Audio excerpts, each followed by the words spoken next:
एक चूडाला नाम की परम ज्ञानी महापुरुष थे। उनके पति राजा थे। वो कोशिश करती कि इनको समझाऊं और आत्मज्ञान में स्थित करूं। तो जब वो उनको उपदेश देती तो उनके मन में आता ना कि है तो मेरी भार्या ही, तो कहते अपना ज्ञान तो अपने पास रख। और वो राजा थे। एक दिन जब रोज उपदेश दिया जाता है तो कभी न कभी तो प्रभाव पड़ता है। एक दिन उन्होंने कहा, तो तुम देख नहीं पा रहे हो, तुम्हारी यौवन अवस्था वृद्धावस्था की तरफ जा रही हो, तुम मृत्यु के नजदीक पहुंच रहे हो, ज्ञान शून्य हो, तुम्हारा जीवन धिक्कार योग्य हो जाएगा। राजन सावधान हो जाओ। इस शरीर में आसक्ति, स्त्री शरीर में आसक्ति, भोगों में आसक्ति, ये तुम्हारी दुर्गति कर देगी। हम तुम पर दया करके कह रहे हैं कि आप सावधान हो जाओ। उनको लगा कि छोड़ो राज्यपाट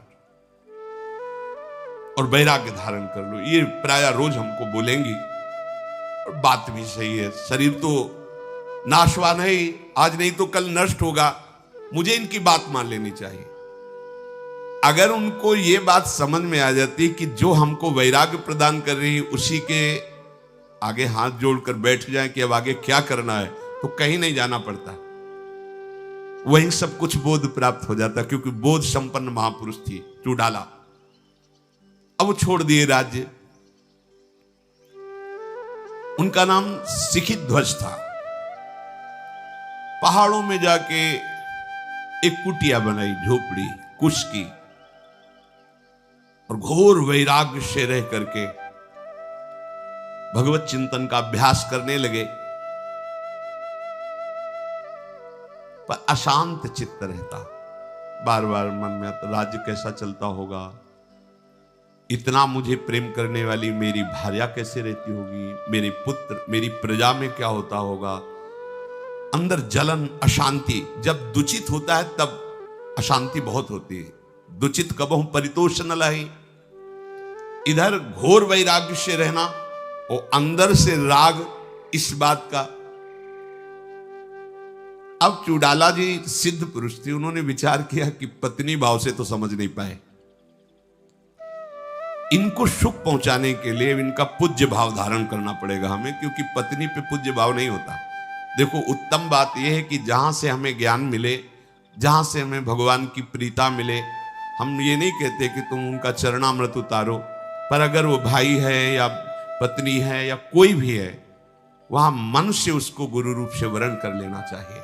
जैसे बिलो मंगल जी ने चिंतामणि को गुरु रूप से वरण किया कि अगर चिंतामणि ने सदुपदेश न किया होता, हमारे साथ कटु व्यवहार न किया होता, तो आज मैं श्री कृष्ण प्रेम को नहीं प्राप्त होता।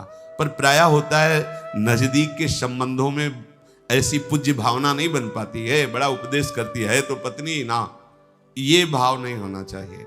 अगर ठीक उपदेश मिल रहा है तो मेरे भगवान इस रूप में आकर उपदेश कर रहे हैं, मेरे गुरुदेव भगवान यहां से बोल रहे हैं, ऐसा भाव रखना चाहिए। अब वो विचार करके एक सुंदर ऋषि रूप धारण किया और आकाश मार्ग से उनके सामने से उतरी। जिसको वास्तविक ब्रह्म बोध हो जाता है, सारी सिद्धियां हाथ जोड़कर उसकी सेवा में खड़ी होती। जैसे श्रीमद राधा सुधा निधि में श्री राधा किंकरी नाम लुठति चरणयूर अद्भुता सिद्धि कोटि। राधा दासियों के चरणों में करोड़ों अद्भुत सिद्धियां लौटती रहती हैं।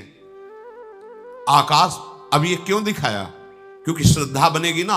आकाश मार्ग से ऋषि वेश में उन्हीं की पत्नी चूडाला उतरी, उनके साथ हाथ जोड़कर खड़े हो गए, अर्घ दिया, साष्टांग दंडवत की और कुशासन दिया और कहा, हमें आपको देखकर ही इतना आनंद हो रहा है कि आज हमारे भाग्य खुल गए। मेरा हृदय जल रहा था वैराग्य में रहने पर भी, पर आपके दर्शन से अद्भुत आनंद। हे ऋषिवर, आप हमारा अर्घपाद्य स्वीकार करके विराजमान होइए। चूडाला ने कहा, राजन, जो ऋषि रूप में है, हमें प्रेरणा हुई कि मैं आपको कुछ बोलूं कि आपकी श्रद्धा हमारे पर है। क्योंकि प्रथम हृदय श्रद्धा जो करे, बिना श्रद्धा के उपदेश ठीक नहीं रहता। ऊषर में बीज बो देने के समान है। आरत अधिकारी जब पावे गूढ़ तत्व न साधु दुरावे। चूडाला ने कहा, राजन, तुमने अभी सर्व त्याग नहीं किया, इसलिए तुम्हारे हृदय में शांति नहीं और ना कभी हो सकती है। बात पकड़ लीजिए। तो उन्होंने कहा सर्व त्याग आप कैसे कह सकते हैं कि मैंने नहीं किया? अपने राज्य का त्याग किया, अपने बंधु बांधवों को त्याग किया, अपनी प्रिय भार्या का त्याग किया, पुत्रों का त्याग किया, राज सुखों का त्याग किया, और आप कैसे कह रहे हैं कि आपने सर्व त्याग नहीं किया? तो राजन, आप विचारवान हैं, विचार करके देखिए। राज्य आपका है, आपने रचना की है राज्य की, प्रजा आपने बनाई है? नहीं। धन आपने पैदा किया है? नहीं। ये शरीर आपने बनाया है? नहीं। फिर आपका था क्या जो आपने त्याग किया? ये धन, स्त्री, गृह, राज्य, भूमि, छत्र, बंधु बांधव ये आपके थे ही नहीं, तो आपने त्याग क्या किया है? कैसे आप अपने को त्यागी मान रहे कि मैं सर्व त्यागी हूं? राजन, जो त्याग करना चाहिए वो आपने त्याग नहीं किया, इसीलिए आप शोक रहित नहीं हुए। तो राजा सिक्किध्वज ने कहा कि हे ऋषिवर, यदि आप ऐसा मानते हैं कि राजपाट मेरा नहीं, धन धान्य परिवार मेरा नहीं, तो ठीक ही मानते, क्योंकि मेरी भी समझ में आ गया वो मेरा नहीं था, तो मेरा क्या त्याग? तो ठीक है, इस पर्वत में बनी हुई ये गुफा, ये कुटिया और ये वन, मैं इसका परित्याग कर रहा हूं, अब विचरण करूंगा। तो उनका फिर गलती कर रहे हो, ये पर्वत आपने बनाया, आपने मान लिया कि पर्वत मेरा है, ये गुफा आपने बनाई, ये तृण आपने बनाए, तृण की पर्णकुटी आपने बनाई, तृण तो आपने नहीं बनाए, ये वृक्ष आपने बनाए, ये भूमि आपकी है, आपने क्या त्याग किया? हाँ, ये भी बात ठीक है। तो मतलब ये त्याग करना भी सर्व त्याग नहीं होगा, आपका जो है वो त्याग करो, तभी सर्व त्याग माना जाएगा। अच्छा, तो ये वन, ये गुफा, ये कुटिया मेरी नहीं, तो मैं जिस आसन पे बैठा हूं, ये जो मेरा कमंडल है, ये जो मेरी माला है रुद्राक्ष की, मैं इसको ग्रहण करता हूं, इसीलिए सर्व त्याग नहीं हुआ ना, इसको भी त्याग करता हूं। फिर वह और का कमंडल की रचना आपने की है, रुद्र अक्ष की माला की रचना आपने की है, ये आसन आपने सृष्टि में प्रकट किया है? नहीं। तो फिर जब तुम्हारा है नहीं तो त्याग किस बात का? अच्छा, ये सारी वस्तुएं नहीं है मेरी, तो क्या अब बकाया क्या रह गया त्याग का? अच्छा, तो मैं अपने शरीर को पर्वत से गिरा करके नष्ट कर दूंगा, क्योंकि शरीर को तो सर्व त्याग माना जाएगा। फिर हंसी और कहा, राजन, चिरकाल तक इसी देहाभिमान में तुम शोकित हो रहे हो। यह देह तुम्हारी रचना है क्या? तुमने इसमें क्या बनाया है? इस बेचारे को नष्ट करने की बात तुमने कैसे सोच ली? जब तुम रचना नहीं कर सकते तो नष्ट करने का अधिकार तुमको कैसे मिला? ये तुम्हारा है क्या? ये शुद्ध ज्ञान की बात पत्नी रूप से समझा रही थी तो समझ में नहीं आया, ऋषि रूप से समझा रही। अभी तुम सर्वत्याग परमानंद की प्राप्ति की व्यर्थ बातें करो, क्योंकि सर्वत्याग तुम में नहीं है। सीखी द्विज बोले कि सर्वत्याग में ये रक्त मांस में शरीर, अगर इसको नष्ट कर देते तो मेरा त्याग नहीं माना जाएगा। ऋषि रूप में उन्होंने कहा, बेचारे निरपराध शरीर को क्यों आप मारना चाहते हो? इसने आपका क्या बिगाड़ा है? तुम अज्ञानी प्रतीत होते हो। शरीर को मैं मान रहे हो, मेरा मान रहे हो, फिर उसको नष्ट करना चाहते हो, यह अज्ञान का लक्षण है। बेचारा जड़ शरीर वैसे ही मरा हुआ है, मूक आत्मा है, उसको मारना क्या है? आपकी अभी बुद्धि ठीक नहीं है। अब पत्नी रूप से तो नहीं कह सकती थी ना, इसलिए ऋषि रूप से। आप जो ये शरीर की त्याग की बात कहते हैं, ये अपराध माना जाता है। बिल्कुल नहीं, वो तुम्हारा है ही नहीं। कमल लोचन राजन, शरीर का त्याग कर देने पर भी सर्व त्याग नहीं माना जाएगा, क्योंकि दूसरा शरीर मिल जाएगा। सर्व त्याग वही है कि जन्म मृत्यु का चक्र मिट जाए। तो हे देव, फिर किसका त्याग करना त्यागी कहा जाएगा? ये जन्मादि कर्मों का बीज क्या है? किसका त्याग करने पर आप मानेंगे कि मैं सर्व त्यागी हो गया हूं? उन्होंने कहा, साधु स्वभाव नरेश, इस शरीर का, राज्य का या कुटिया का, धन संपत्ति का त्याग वास्तविक त्याग नहीं है, क्योंकि वो आपका है ही नहीं। जब तक आप इस जगत में विचरण करने वाले मन का त्याग नहीं करेंगे, तब तक आप त्यागी नहीं माने जाएंगे। जो पीछे मंदाल शाह जी अपने पुत्रों को उपदेश कर रहे हैं कि तुम इस मन का त्याग कर दो। नरेश्वर, आप मन को ही संपूर्ण पापों की जड़ और जन्म मरण की जड़ और सबसे बड़ी संपत्ति, यही रचना करता रहता है। सारा का सारा खेल इसी मन का है। यही जगत है, यही सर्वात्मा पापात्मा बन जाता है। सर्वात्मा पापात्मा बन जाता, यही सब रूपों में है मन। मन का ही, जैसे स्वप्न में देखा ना, स्त्री पुरुष, बाजार, मारपीट, दुख सुख, लाभ हानि, कुछ नहीं था। केवल एक मन ने रचा, केवल एक मन ने, कुछ नहीं, बिल्कुल असत्य। कहा कि सर्व त्यागी वही कहा जाता है जो मन का त्याग कर देता है। अब ये बड़ी समस्या है। अपने लोग तो मानते थे त्यागी वैरागी सन्यासी अपने शरीर को खूब सजा धजा के, कपड़ा लत्ता, घर परिवार छोड़ दिया है। पर यहां वास्तविक त्याग किसे माना जाता है? जो मन का त्याग कर देता है, मन से ही अपना संबंध हटा देता है। ये वीर बहादुर कोई गुरु कृपा पात्र कर सकता, दूसरा नहीं। सृष्टि पूरी इसी से चल रही है। मन ही बंधन और मोक्ष का कारण है। अब आप देख लीजिए, मन अगर हट कर ले कि इस फूल को देखना है, तो आप आंख मूंदोगे तो फूल सामने खड़ा कर दे, सामने ऐसे ले आएगा। उसको आंख मूंदने से कोई मतलब नहीं, वो बहुत बहुत प्रवीण है। पूरी पिक्चर सामने खड़ी कर देगा और इतना व्याकुल कर देगा आपको कि वही ले जाएगा, वही करवाएगा। और वैसे ही चराचर जगत को फांसे हुए एक मन। जैसे वृक्ष का बीज और बीज में वृक्ष, उसी तरह मन में पूरा संसार और संसार में मन। बस यही बंधन का कारण है। राजन, आप देख रहे हो सब कुछ त्यागने के बाद भी जल रहे हो।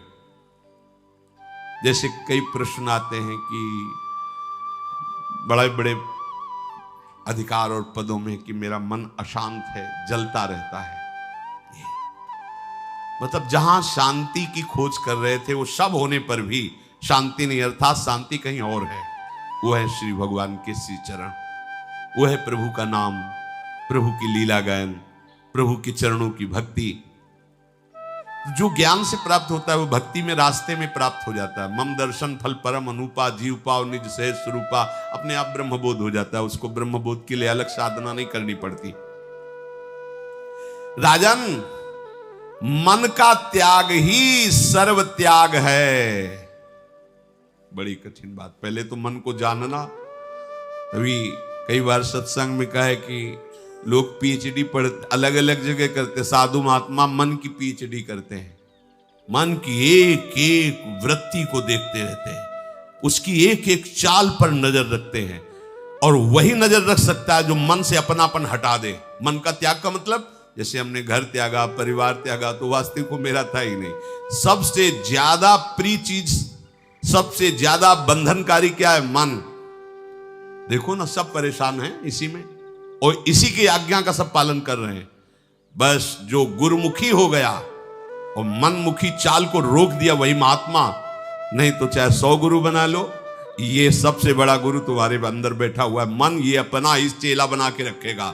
जिसने मन को चेला बना लिया उस गुरु, और जो मन का चेला बन गया वो शुरू माया में। माया का स्वरूप ही मन है और मन को चेला बना लेना बहुत कठिन है, बहुत कठिन है। मन को चेला जिसने बना लिया वही समर्थ गुरु। मन का चेला तो पूरा संसार बना हुआ है। महात्मा मन को चेला बना लेता है, और तभी बना सकते हो जब इससे अपनापन हटा दो। अपनापन इतनी जोर का है कि मेरा मन ये कहने में आता है, पर मैं मन, आज हमारा मन कह रहा है कि आज ये खाएं, अब ये खाएंगे ही क्योंकि मेरा मन कह रहा है। आज हमारा वहां जाने का मन कर रहा है, वहां देखने का मन, सूंघने का मन, भोगने का मन, सारा खेल इस मन का हो रहा है। राजन, ये राज्य अथवा ये वन, भगवत प्राप्ति में इनका कोई महत्व नहीं कि तुम राज्य में रह रहे हो या वन में रह रहे हो। तुम्हारा मन कहां है? राज्य में है, वन में है, तो प्रकृति में ही तो है। मन से अपनापन हटाओ तो तुम्हारा स्वरूप जागृत हो जाएगा। इस मन के ही अपनापन के कारण तुम बंधे हुए हो। जैसे जाल से व्याकुल मछली को मछुआरा पकड़कर मार देता है, ऐसे विषय जाल फेंक करके जीव को फंसा करके मन मार देता है, मार देता है। जेलें भरी हैं इसी मन की मार से। जितने भी रोग हैं इसी मन की मार से पैदा होते हैं। जितनी दुर्गतियां इसी मन। बोले ऐसा तुमने क्यों किया?